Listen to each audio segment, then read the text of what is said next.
بسم الاب والابن والروح القدس الاله الواحد امين. اهلا بحضراتكم في قناه البابا كرولوس وتماف ايرين. اجوبه اسئله صعبه جدا وملهاش حلول. يا ترى ايه الحقيقه بالظبط؟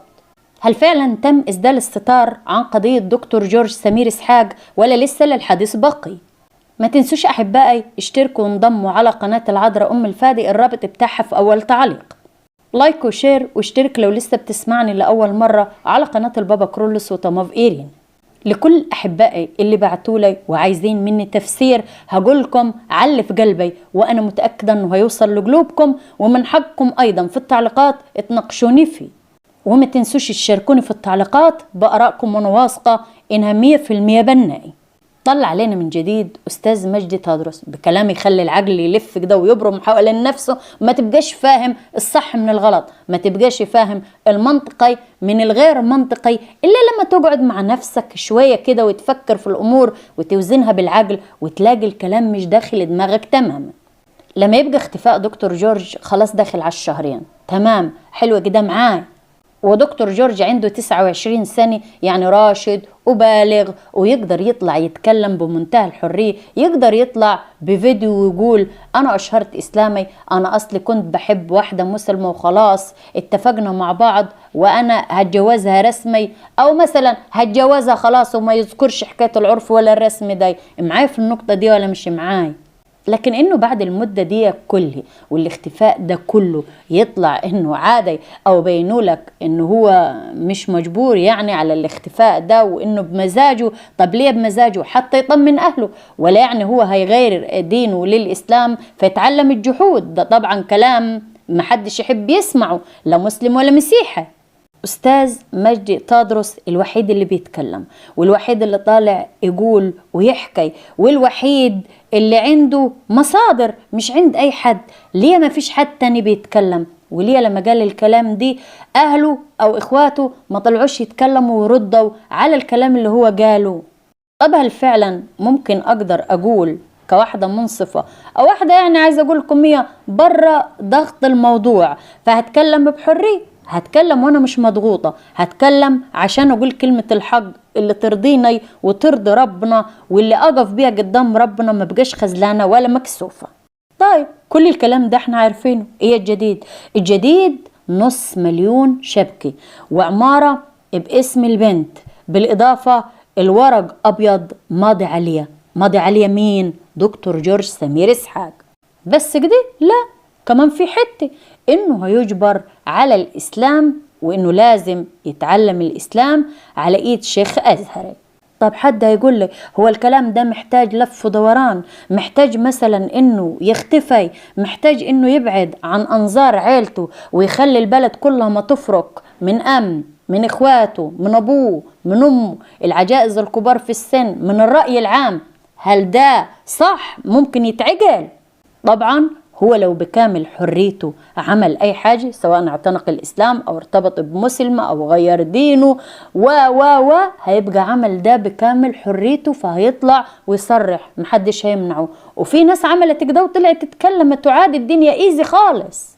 هطرح فكرة تانية، هل ممكن يكون المعلومات دي مرمية كده عشان حد مثلا ليه كلمة يطلع ويتكلم في الحوار ده ويحكي فيه ويوجه الرأي العام الحتة تاني، اللي هو احتقروا الراجل دي اللي اسمه جورج سمير اسحاق وما تدورش عليه تاني؟ ليه؟ باع دينه، باع مسيحه، انسان لا يستحق الاهتمام، اختفي، راح في داهية، ما تبصوش عليه، يعني ما تدوروش عليه تاني، بمعنى اصح الخلاصة كده وعلى بلاطة.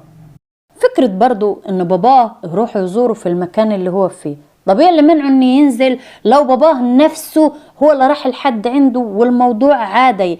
او ايه اللي يمنع انه مثلا يطلع على الملأ ويتكلم بحرية والدنيا تبقى كويسة معاه ويتكلم عادي لو اهله عارفين؟ فكرة تانية والنقطة تانية غاية في الأهمية الجوي محدش لاحظها وسقطت من الجميع. فكرة انه لو ابوه اداله 500,000 يدفعوا شبكة للبيت، واداله عمارة بملايين عشان يكتبوها باسم البيت، وكتب خلاه يعني يكتب على نفسه وشيكاته ما بقيش فارق معاه، وكان معاه في الحوار ومؤيد. يعني فكرة ان الاب يفرط يده ويمد كده اللي في حجره واللي عنده والفلوس اللي معاه ويديها لولده، يبقى كده هو معاه مش ضده، ولا انتوا مش معايا في النقطة دي؟ وبما انه الاب مع ولده، يبقى مين عليها؟ انا عايز افهم مين عليها، ايه سر الاختفاء وسبب انه مش نازل بلده عادي يعني بمنتهى الاريحية؟ ده ولد، وعايز اقول لكم شاب كبير 29 سنة، راشد عاقل ليه كامل الحرية، يقدر يتصرف براحته في حياته. واحنا المسيحيين صدقوني غلبة قوي قوي قوي، كل اللي عايزينه مش انه هو اختار اسلام او اختار مسيحي، في انه مختفي، في انه مجبر على الاسلام، في انه اهله ما يعرفوش عنه حاجة. هي دي الفكرة، لا اكثر ولا اقل. لكن لكل مسيحي بيقول وهو عارف ومتأكد وواثق من كل كلمة وردت في الانجيل وكل آية، إن لما اتقال انه كامل السن فاسألوه، كان ربنا عايز يقول انه البني ادم مسؤول عن تصرفاته لو هو كامل السن، يعني لو سنه قانوني هو مسؤول عن تصرفاته بشكل كامل، مش محتاج يعني اللف والدوران اللي احنا فيه ولينا يجي شهرين واحنا نفرق حوالين نفسنا. طيب عيلة البيت لو هي بالقوة دي اللي هم بيحكوا بيه وبالسلطة دي اللي هي يعني باينة فيها في الصورة، يعني الناس دي باينة انها ايدها طايلة، معاها فلوس ومعاها سلطة ومعاهم مغارة في الجبل وحالتهم ضربة على الرابع، ايه الحوار؟ ما كانوا خدوه في بلدهم في بيوتهم وكانوا قالوا له يا اما تشهر اسلامك وتتجوز البيت رسمي يا اما هنموتوك. ده كلام العاقل، ما كانش لازم يلفوا اللفة دي كلها يعني. لكن انه يتاخد بالشكل اللي فيه رايبة، يعني الشكل ده المريب، يتاخد وهو بيتمشى من على الكوبري ويختفي، وفي الاخر يتضح انه اتاخد من العيلة دي عيلة البنت وتودى على الامن الوطني. طب الامن الوطني هيعمل له ايه؟ طب الامن الوطني ليه ما خلصش الاجراءات عنده؟ برضو نقطة عايزة تفكير. طبعا مش معمم على كل الجهاز، لكن لو في ضابط مثلا فاسد او اخواني مدسوس وعايز يعمل الحكاوي دي وعايز يأسلم الشباب ويعمل الحوار ده كله من الاول للاخر، كان هيبقى صعب انه يتعمل في الامن الوطني؟ ولا لازم فكرة حورين يا كيكة داي؟ انا شايفة ان اللفة دي كلها صعبة ومبالغ فيه. ليه هيلفوا بيه ده كله اذا كانوا هم قادرين وتحت ايدهم سلطة؟ يعني اهل البيت اجواي، عندهم سلاح، عندهم فلوس، عندهم نفوذ. طيب النقطة الثانية امن الدولي، يعني عايز اقول لكم ايه، لو عايزين يخفوه من على وش الدنيا مش هيبان، ولو عايزين يجيبوا واحد من بطن امه هيجيبوه. يعني فكرة غير مقنعة بالمرة. عن نفسي قناعاتي واللي قلبي دلني عليها انه لو دكتور جورج سمير اسحاق مأسلم بمزاجه او مثلا متمسك بالبنت المسلمة دي على حد القصة اللي اتطرحت على الرأي العام، كان زمانه من اول لحظة ومن اول دقيقة على مواقع التواصل الاجتماعي جايبها على بلاطة وبيقول محدش ليه دعوة بيه. على فكرة احنا اتعلمنا من التجارب القبلين وعرفنا كويس قوي وقادرين نفرقوا ما بين اللي بيروح للإسلام بمزاجه عشان ظروفه الشخصية أو قرار شخصي منه وهو حر، حب وحدة ما حبش وحدة بيبقى باين وواضح جدا وما بيبقاش شائب وشائبي.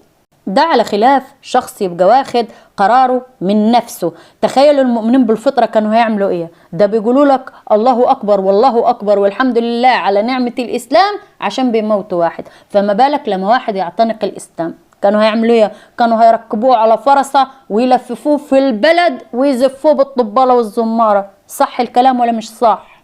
يعني يبقى اعتنق الإسلام بمزاجه وبيتعلم قرآن وبيتعلم إسلام ومبسوط ومتفله 14 وشغال على مواقع التواصل الاجتماعي والدنيا متفله 14 معاه وما يزفهوش، ده يبقوا مش مؤمنين بالفطرة بقى.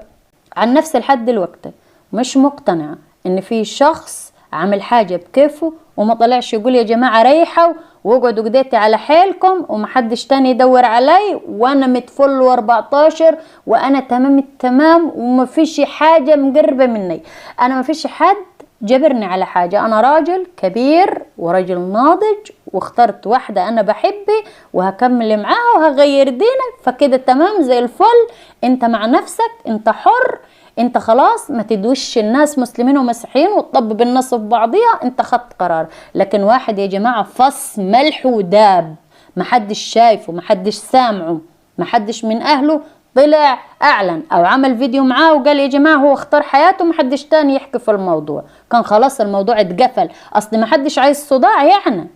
يا جماعة اللي بيسألني عن رأيي الشخصي، انا رأيي الشخصي انه لو ما طلعش بفيديو يتكلم ويحكي فيه هو ليه اختفي وهو ليه دربك الدنيا وهو ليه لحد دلوقتي ما طلعش يتكلم ويحكي ويقول انه اعتنق الاسلام وانه ارتبط بمسلمي وانه عايز يعيش ويكمل حياته دي، محدش يقدر يحكم ولا يجزم.